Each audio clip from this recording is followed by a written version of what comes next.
नमस्कार दोस्तों, स्वागत है आपका अपना यूट्यूब चैनल।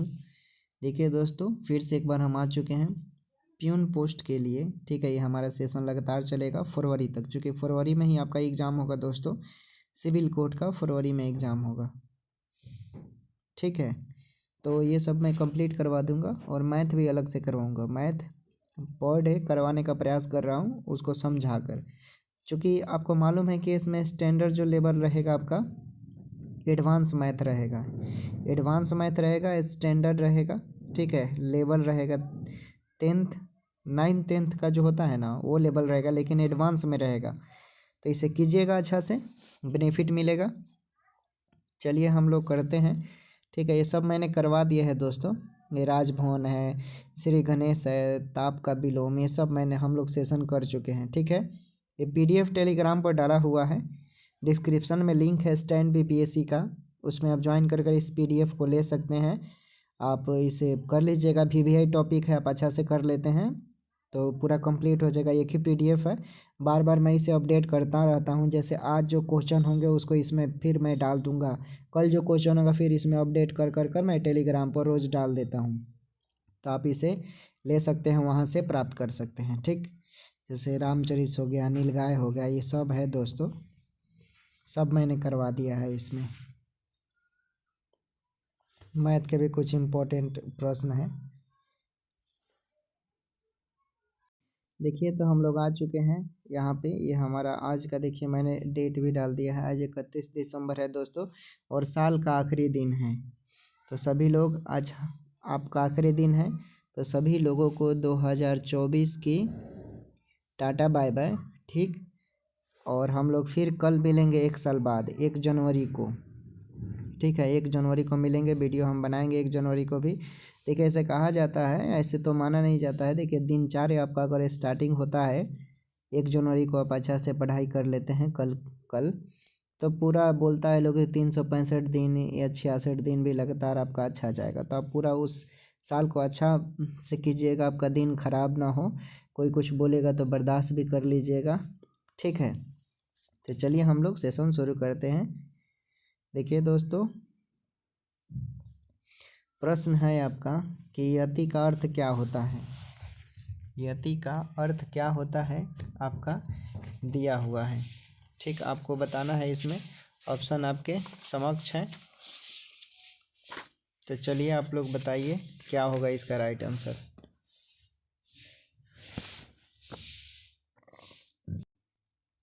क्या होगा इसका राइट आंसर? देखिए, चरण दिया है, गण दिया है, विराम दिया है। ठीक है, यति का अर्थ पूछ रहा है, तो सभी को मालूम है कि यति मतलब संस्कृत में देखिएगा तो यति मीन्स ये होता है विराम।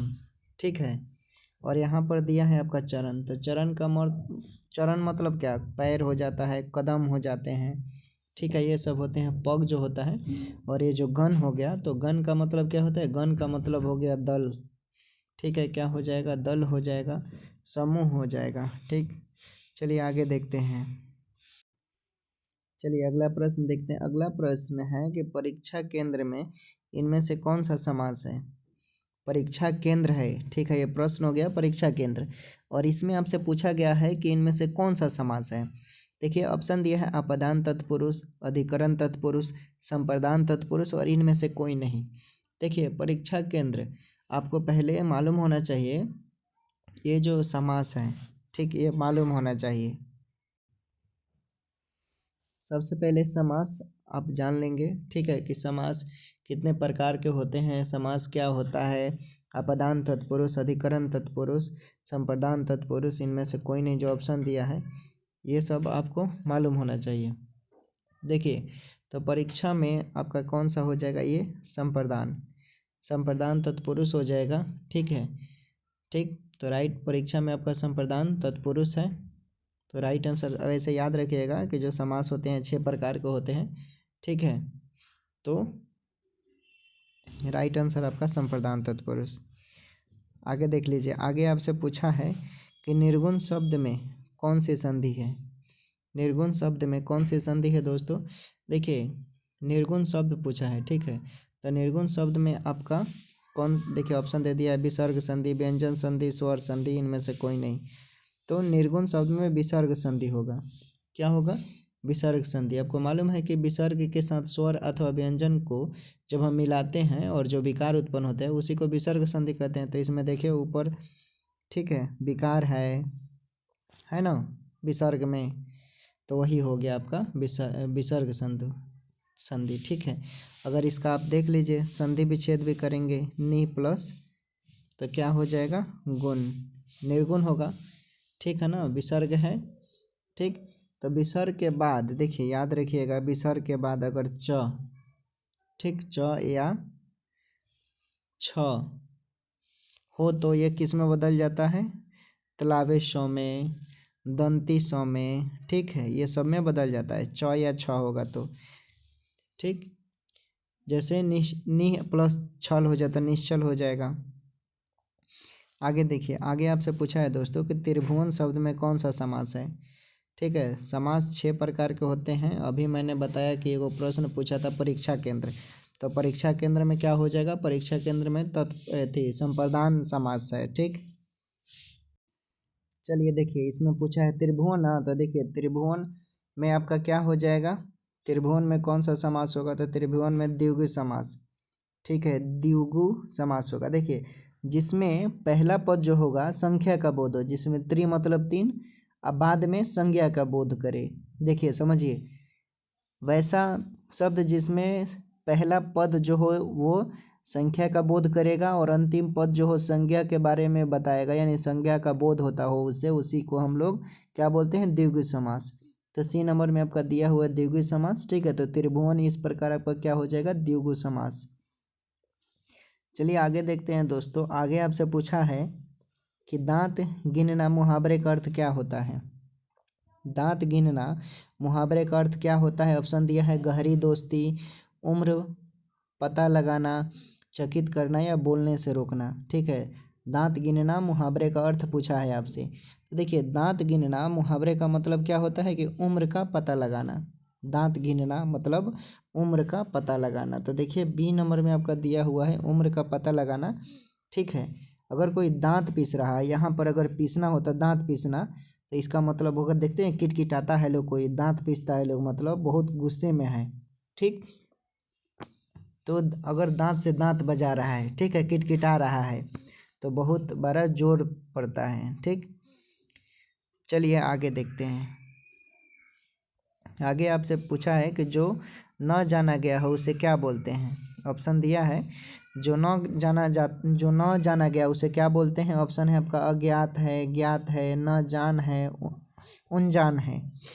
ठीक है, तो जो न जाना गया हो उसके लिए क्या बोलते हैं?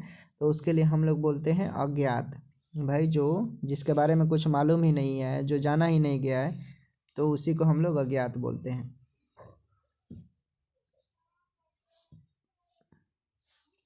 आगे देखिए, आगे है आपका कि दिए गए विकल्प में से कौन सा विकल्प फूल शब्द का समान है। फूल शब्द का ही जो है वो एक समान अर्थ बताता है।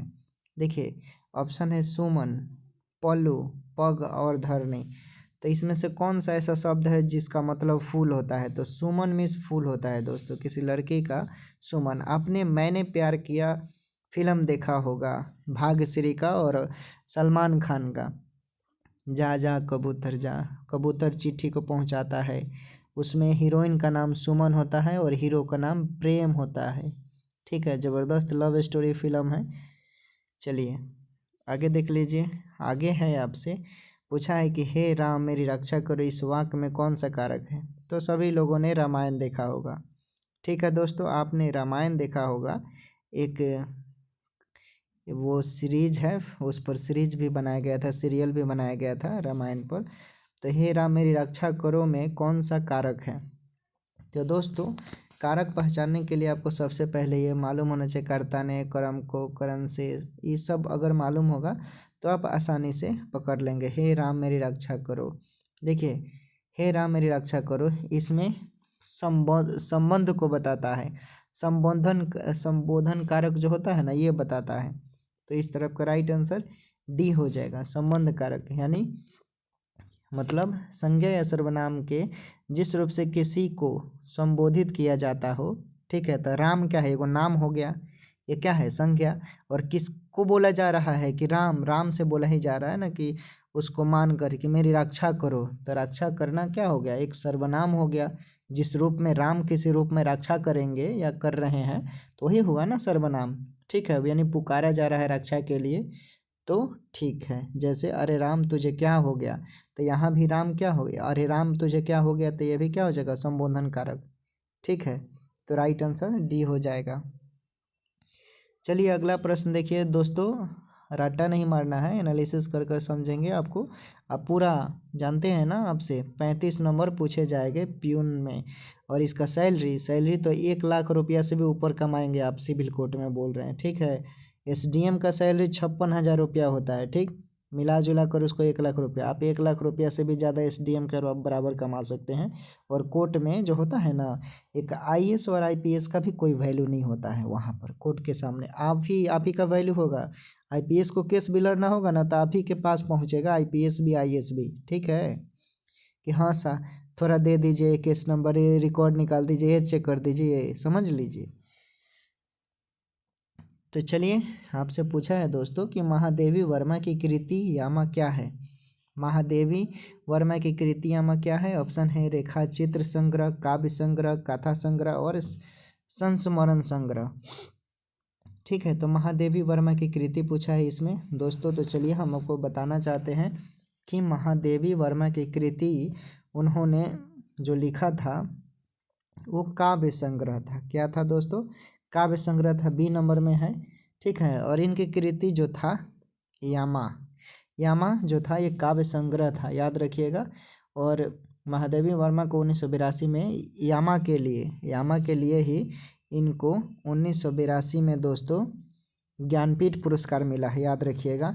तो महादेवी वर्मा को ज्ञानपीठ पुरस्कार कब मिला, 1982 में। किसके लिए, कौन सा काव्य संग्रह है, तो यामा संग्रह। ठीक है, यामा संग्रह के लिए महादेवी वर्मा को कृति ज्ञानपीठ पुरस्कार मिला है 1982 में। तो इस तरह याद रखना है कि महादेवी वर्मा को ज्ञानपीठ पुरस्कार कब मिला है, 1982 में। और इनकी कृति कौन सी थी, यामा। यामा क्या था, ये काव्य संग्रह था, ऐसे याद कर लीजिएगा। आपसे पूछा है दोस्तों आगे कि चांद का मुंह टेढ़ा है, इनमें किस कवि की रचना है। तो आपको इसमें से तो नहीं, एक और ऑप्शन आपको दे देते हैं कि नीचे जो एक और ऑप्शन होगा, ठीक है, मुक्ति बोधि डाल देते हैं, मुक्ति बोधि। चलिए 3 गो ऑप्शन हो गया। अब इसमें आपको पकड़ना है कि कौन राइट आंसर होगा। ठीक है, तो देखिए इसमें राइट आंसर, प्रश्न आपको दिखा देते हैं दोस्तों। प्रश्न है चांद का मुंह टेढ़ा होना। ठीक है, चांद का मुंह टेढ़ा होना मतलब मुक्ति बोधि, यह मुक्ति बोधि की रचना है। ठीक है, ये कवि हैं। ठीक है, ये किन्होंने लिखा है, चांद का मुंह टेढ़ा होना तो मुक्ति बोधि की रचना है। और इन्होंने बहुत सारी किताबें लिखा है, अंधेरी चांद, चांद का मुंह टेढ़ा होना। ठीक है, ये बी नंबर में दिया हुआ है। अगला प्रश्न है दोस्तों कि इनमें से कौन सा शब्द उपमा का परिवाची शब्द नहीं है। इनमें से कौन सा शब्द उपमा का परिवाची नहीं है। देखिए उपमा का परिवाची पूछा है। ठीक है, खाद उपमा का परिवाची शब्द नहीं है इसमें। खाद जो है ना, ये उपमा का परिवाची नहीं है। उपमा का परिवाची होता है दोस्तों तस्बीह, तस्बीह होता है, तस्बीह ही बोलेंगे, या समता भी बोल सकते हैं दोस्तों। क्या बोलेंगे, समता जो होता है ये खाद का परिवाची होता है। या सादृश्यता, सादृश्यता जो होता है ये भी होता है आपका खाद का परिवाची होता है। ठीक है, तो याद रखिएगा, आपसे राइट आंसर खाद हो जाएगा। ठीक है, उपमा खाद का परिवाची नहीं हो। चलिए आगे आपसे पूछा है कि दोस्तों प्रलय का विलोम शब्द निम्न में से कौन सा है। जो प्रलय होता है निम्न में से कौन सा विलोम होता है, चलिए आप लोग बताइए। देखिए प्रलय का विलोम, इसमें से ऑप्शन देख लीजिए, सृष्टि है, पृष्टि है, निकाय है, निलय है। आपसे क्या पूछा है, प्रलय का विलोम। तो कई लोग ऐसे बोल रहे थे कि 2012 में जो दुनिया है वो ख़त्म हो जाएगा, यानी प्रलय आने वाला है। ठीक ना, बोला गया था। और 2012 पर कई ऐसी फिल्म भी बनाई गई है। ठीक है, फिल्म बनाई गई है। तो प्रलय मतलब ब्रह्मांड की बात कर रहा है, सृष्टि की बात कर रहा है। ठीक है, इस तरह राइट आंसर प्रलय का विलोम क्या हो जाएगा, सृष्टि। ठीक है, क्या हो जाएगा दोस्तों, सृष्टि। अगर देखिए यहीं पर आपसे पूछता कि चलिए प्रमुख, तो प्रमुख का सामान्य बताते। आगे पूछा है दोस्तों आपसे कि जहरीला शब्द में प्रत्यय कौन सा है। दोस्तों मैंने बताया था प्रत्यय के बारे में, प्रत्यय जैसे प्र हो गया, य हो गया, ठीक है, शब्द के पहले जो लगा हो। ठीक है, देखिए इसमें क्या है, प्रत्यय वे शब्द होते हैं जो दूसरे शब्द के अंत में जुड़ कर बनते हैं। ठीक है, प्रकृति के अनुसार, जैसे प्रकृति में क्या है, प्रकृतिक भी क्या है दोस्तों, प्रत्यय है उसमें। ठीक है, ये शब्द के अंत में जुड़कर परिवर्तन कर देते हैं। ठीक है, जैसे लास्ट में लगेगा इला, जहरीला हो जाएगा। ठीक है, जैसे ऑप्शन ए नंबर में देखिए जहरीला है, तो यही आपका राइट आंसर हो जाएगा। ठीक है ना, इला मतलब बर्फीला, बर्फीला में जोड़ दीजिए, इला कटीला, चमकीला, रसीला, बरकीला, ये सब हो जाएगा। समझ गए, तो यही आपका राइट आंसर होगा ए नंबर का।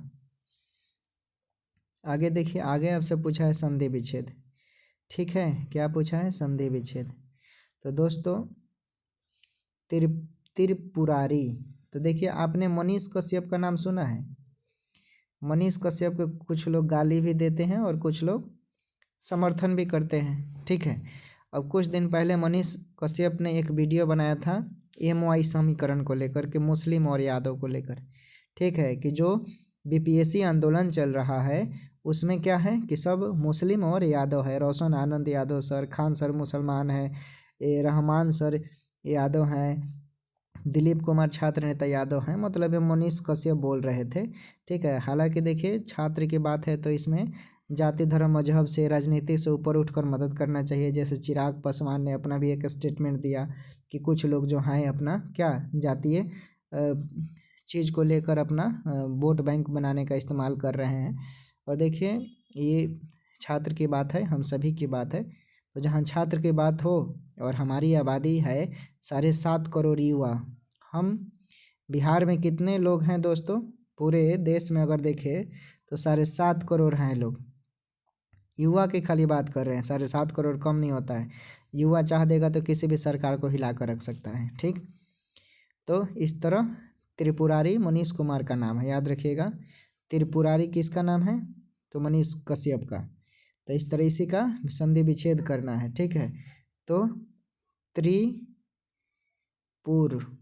त्रिपुर प्लस अरी, देखिए दिया हुआ है ऑप्शन ए नंबर में, तो यही आपका क्या हो जाएगा, राइट आंसर हो जाएगा। ठीक, स्वर के साथ स्वर का मेल होगा और जो विकार होगा उसी को स्वर संधि कहते हैं। स्वर के साथ स्वर का मेल होना और उससे जो शब्द बनेगा उसी को स्वर संधि कहते हैं। ठीक, तो त्रिपुरारी का option number A Tripur plus आरी हो जाएगा।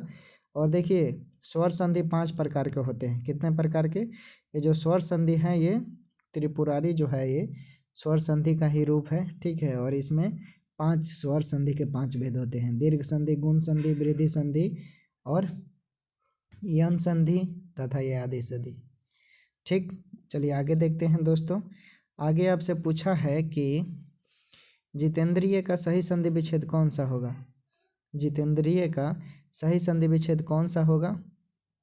देखिए दोस्तों, जितेंद्रिय का सही संधि विच्छेद हो जाएगा आपका जित, जित हो जाएगा आप प्लस इंद्रिय, जित प्लस इंद्रिय हो जाएगा। ठीक है, जित प्लस इंद्रिय। तो देखिए तो ऑप्शन में कहाँ दिया हुआ है, देखिए दोस्तों एगो दिया है डी नंबर में, सी नंबर में, तो हर्षिन वाला जो जीत होगा यही आपका राइट आंसर हो जाएगा। देखिए सी नंबर में दिया हुआ है। अभी मैंने बताया कि स्वर संधि जो है 5 प्रकार के होते हैं। ठीक है, चलिए आगे देखिए दोस्तों, स्वर संधि के बारे में बताया था। उसके बाद है कि आगन्य शास्त्र का सही संधि विच्छेद कौन सा है। जो आगन्य शास्त्र है इसका क्या बोला है, देखिए स्वर संधि से आपके 3 से 5 प्रश्न रहेंगे, भले संधि से 3 से 5 प्रश्न पूछे जाएंगे, इसे कंप्लीट कर लीजिएगा। और दरोगा के सेट में जो संधि पूछा है ना, दरोगा का सेट वाला, वो आप हिंदी पढ़ लीजिएगा, आपसे प्रश्न एक भी नहीं छूटेगा दरोगा वाला, ठीक है। चाहे दृष्टि आईएएस का, ठीक। अभी मैं जो करवा रहा हूँ ये दृष्टि आईएएस का है, उन्हीं का ये प्रैक्टिस सेट है, ठीक है। ये दरोगा और सब में है, इसमें मिक्सिंग प्रीवियस ईयर का ये खाली है, तो ये आपके लिए बेनिफिट है, ठीक है। टेलीग्राम पर ये पीडीएफ मेरा फ्री में रहता है। अगन्य शास्त्र का सही संधि विच्छेद कौन सा है? अगन्य शास्त्र का सही, नया मैंने प्लेलिस्ट भी बना दिया है, उसी में वीडियो मौजूद रहते हैं। अगन्य शास्त्र का संधि विच्छेद बताना है। देखिए अगन्य शास्त्र का हो जाएगा आपका आगन्य प्लस अस्त्र, ठीक है, यही आपका अगन्य शास्त्र हो जाएगा। तो राइट आंसर आपका हो जाएगा, नहीं, इसमें हो जाएगा आपका ए नंबर में दिया हुआ, ठीक। चलिए आगे देखिए। आगे आपसे पूछा है दोस्तों कि निम्नलिखित में शुद्ध वाक्य कौन नहीं है। आपसे क्या पूछा है कि कौन शुद्ध वाक्य नहीं है, यानी सही कौन लिखा हुआ है। तो देखिए ऑप्शन दिया है पहले में कि वह गीत की 2 लड़ियाँ गाती है, उसका कहना झूठ समझा गया, सभापति ने भाषण पढ़ा, यज्ञदत्त देवदत्त को व्याकरण पढ़ाता है। देखिए वह गीत की 2 लड़ियाँ गाती है, ए नंबर जो है आपका, ये वाक्य जो है ये शुद्ध नहीं है। बाकी उसका कहना झूठ समझा गया, ये सही है। सभापति ने भाषण पढ़ा, ये भी सही है। यज्ञदत्त देवदत्त को व्याकरण पढ़ाता है, ये भी सही है। सिर्फ ए नंबर जो है ये वाक्य सही नहीं है, इसलिए इसमें पूछा है कि कौन वाक्य शुद्ध नहीं है, इस तरह ए आपका राइट आंसर। आगे आपका प्रश्न है दोस्तों कि सरासर शब्द है, जो सरासर शब्द है दोस्तों ये कौन सा है। देखिए जो सरासर शब्द है ना, सरासर शब्द में इसमें पूछा है बताइए कि कौन सा है शब्द, ये देशज है कि विदेशज है कि तत्सम है कि कौन है। देखिए तो सरासर शब्द जो है ये दोस्तों आपको मालूम होना चाहिए कि ये विदेशी शब्द है, ठीक है। और ये क्या है, एक फारसी, तो फारसी इंडियन का थोड़े है, ठीक है, मुगलों की दी हुई है, ठीक है। फारसी जैसे हिंदू हो गया, तो हिंदू शब्द क्या है, जैसे हम लोग हिंदू बोलते हैं, हिंदू, चलिए समझ लीजिए, आज बताते हैं। हिंदू जो है ये 6ठी से 7वीं शताब्दी में, सॉरी माफ़ कीजिएगा, हम गलत डेट बता रहे हैं, शायद हमको डेट कंफर्म नहीं है, लेकिन ये मुगलों को दी हुई क्या है, ये शब्द है जिसका मतलब होता है चोर, गुंडा, मवाली, हिंदू का मतलब होता है, ठीक है। ये भी विदेशी है, तो इस तरह ये विदेशी है, फारसी है सरासर। चलिए आगे देख लीजिए। क व्यंजन है, इसमें कौन सा व्यंजन है, सघोष है कि अघोष है कि कौन हो जाएगा। तो देखिए क में अघोष व्यंजन है, ठीक, अघोष व्यंजन। चलिए अगला प्रश्न देखते हैं। अगला प्रश्न है कि इनमें से आगे नाथ न पीछे पगहा लोकगीत का क्या अर्थ है। क्लर्क में प्रश्न आया हुआ है सेकंड सीटिंग का, ठीक है। इनमें से आगे नाथ न पीछे पगहा लोकगीत का क्या अर्थ है दोस्तों। देखिए आगे नाथ न पीछे पगहा लोकगीत का मतलब है कि किसी तरह की जिम्मेदारी का ना होना, जैसे जो कुंवारे लड़के होते हैं, ठीक है, जिनकी शादी नहीं हुई है, या वैसे लड़के जो सिंगल हैं, ठीक है, जिनकी गर्लफ्रेंड नहीं है, या वैसे लड़के जिनका बॉयफ्रेंड नहीं है, वो फ्री माइंड होते हैं लोग, ठीक है, किसी भी प्रकार का कोई टेंशन नहीं होता, तो उसी व्यक्ति को बोलते हैं किसी भी तरह का कोई जिम्मेदारी ना होना, ठीक। तो इसी तरह इसका राइट आंसर हो जाएगा आगे नाथ न पीछे पगहा। अब चलिए इंग्लिश देखते हैं, इम्पोर्टेंट है। इंग्लिश से 15 प्रश्न पूछे जाएंगे, नेगेटिव मार्किंग तो बिल्कुल रहेंगे नहीं दोस्तों, ठीक है। तो यही आपसे पहले बता देते हैं इसमें क्या लिखा हुआ है। डायरेक्शन दिया है 21 से जो 23 नंबर का जो आपका प्रश्न है वो किस तरह का है। इन द फ्लोइंग क्वेश्चन, यानी निम्नलिखित दिए हुए प्रश्नों में आउट ऑफ द 4, यानी 4 गो ऑप्शन है जिसमें से एगो क्या होगा, अलग होगा। Choose the one which best expression, जो अलग मीनिंग बताता हो, ठीक है। जैसे ही ऑप्शन दे दिया है आपका, थोड़ा बड़ा कर देते हैं, ठीक है। देखिए तो जैसे मेंटेन है, ठीक है, क्या दिया है, मेंटेन, तो मेंटेन दिया है दोस्तों, तो आपको बताना है कि कौन सा बेस्ट एक्सप्रेस्ड है और इसका अपोजिट मीनिंग आपको इसमें बताना है। देखिए यहाँ पर लिखा हुआ है, तो मेंटेन हो गया, ठीक है। 21 नंबर में क्या है, मेंटेन। मेंटेन मतलब क्या, किसी चीज़ को कायम करना, कायम रखना, बना कर रखना, जिस सिचुएशन में है वैसा ही रखना बोलते हैं मेंटेन, ठीक है। अब इसका आप बता दीजिए एंटोनिम क्या हो जाएगा। एंटोनिम इसका डिसकंटिन्यू हो जाएगा, नेग्लेक्ट हो जाएगा, एबेंडन हो जाएगा। ठीक, एबेंडन हो जाएगा। ठीक, राइट आंसर बी दिया हुआ है। चलिए आगे देखते हैं। आगे आपसे पूछा है कि रिमेंबर, रिमेंबर मीन्स होता है आपका याद करना। क्या होता है? याद करना। ठीक, तो इसका एंटोनिम क्या हो जाएगा? Forget, overlook, neglect. ठीक, अब देखिए फॉरगेट दिया हुआ है, नेग्लेक्ट भी दिया रहता तो सही होता, इसलिए बी आपका राइट आंसर। आगे आपसे पूछा है कि पिक्यूलियर जो है, पिक्यूलियर मतलब क्या होता है? पिक्यूलियर मतलब विचित्र होता है। क्या होता है दोस्तों? विचित्र होता है पिक्यूलियर मीन्स। ठीक है, अब इसका एंटोनिम्स क्या हो जाएगा? यानी नॉर्मल हो जाएगा, सामान्य हो जाएगा, ऑर्डिनरी हो जाएगा, यूजुअल भी हो सकता है। ठीक है, ऑर्डिनरी भी हो सकता है। तो देखिए नॉर्मल भी हो जाएगा, ऑप्शन में दिया हुआ है। ए नंबर राइट आंसर हो गया। अब आपसे पूछा है कि out of the four alternative choose the one which can be substitute.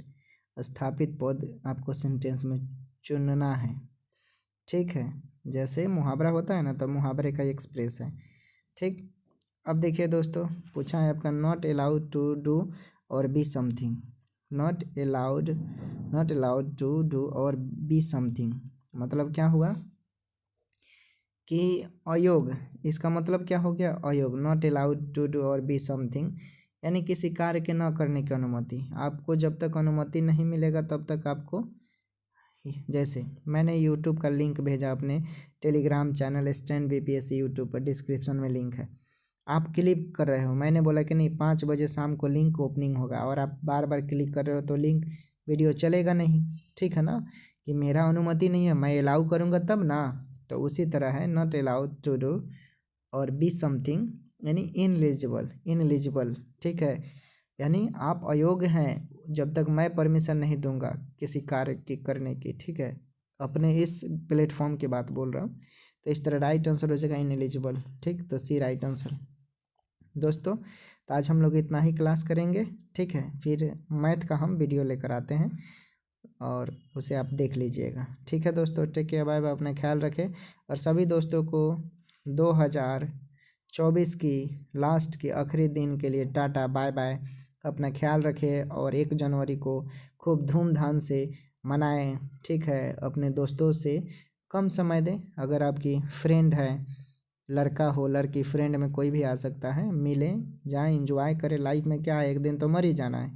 ठीक है, बाकी आपका जो टारगेट है वो भी उस पर ध्यान देते रहना है। ठीक है, बिहार जैसे राज्य में सिलेक्शन, नौकरी लेना बहुत इम्पोर्टेंट है। आप बहुत बड़े विद्वान हैं, नौकरी नहीं हो रहा है तो लोग आपको बहुत घटिया घटिया दृष्टि से देखेंगे, समाज में कोई पूछेगा नहीं। उसी तरह है। ठीक है, हाँ कोई टेक्निकल हैंड है, प्लेटफॉर्म है कोई, तो वो अलग बात है। ठीक है, चलिए दोस्तों फिर मिलते हैं अगले क्लास में। Take care, bye bye.